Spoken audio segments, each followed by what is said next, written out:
Hi, it's me again with Corel Draw Tips and Tricks.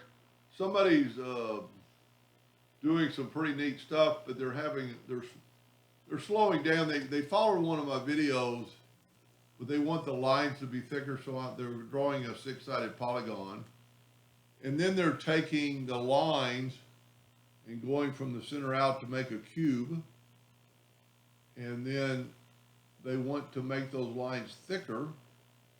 That one looks like it's off. I did not get in the center of the page somehow. Best thing I always do is hit P, put it in the center of the page. And you could actually bring in a guideline so you can kind of get close to that center of that page when you're drawing these lines.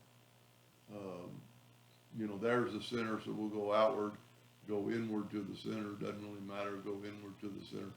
And then you have those lines. But what their problem is, I think, if I'm following along, they're taking all these lines and making them like half-inch lines, and then they're turning them in, which would work, but they want to make some wireframe like cubes out of it. Go and turn them into an object, and then left click, right click. And then they have to go through and use the virtual segment delete key, and they wanted to know if there was a quicker way. And there is. So let's just start over. Hit P, put it in the center page. Take a 2-point line. Go from the center out. Let me zoom in here. The key is you've got a bunch of different lines. Okay? We have 3 objects. 1, 2, 3 in the box. Well, if you will take this right now and combine that, and then you can make them a half-inch line, go up to object, convert outline to an object, and then when you left click, right click, there's no welding because those lines have been basically combined or pre-welded before. And then they're adding letters and stuff with the envelope tool, I would think. And one of the things I might suggest is take your fill and nudge that out of the way, and then left click, right click, and actually go to object contour and contour inside. Let's say a little bit. No, that's not enough.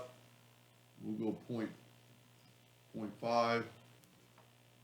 And then when you put in your B, let's type out a capital B, and we're going to use the envelope tool to put it in there. That border is going to give us something to shoot for. So with the envelope, I'm pretty sure they use the envelope tool on it. We're going to grab the envelope tool. We're going to delete the inner nodes, select it all, and right click on to turn them into a line. And then you can, at one at a time, move them to this guideline. Basically, it's guiding you through it. And then, you can kind of change it and do whatever you want to with it. And then just nudge it over, and it'll be placed in that block. To me, a little bit easier. I mean, that maybe even how they did that, but I'm just throwing that out there also. And then that way, when you have these lines, you can make that box whatever color you want and take away the outline. Anyway, I hope that helped. Thank you for watching.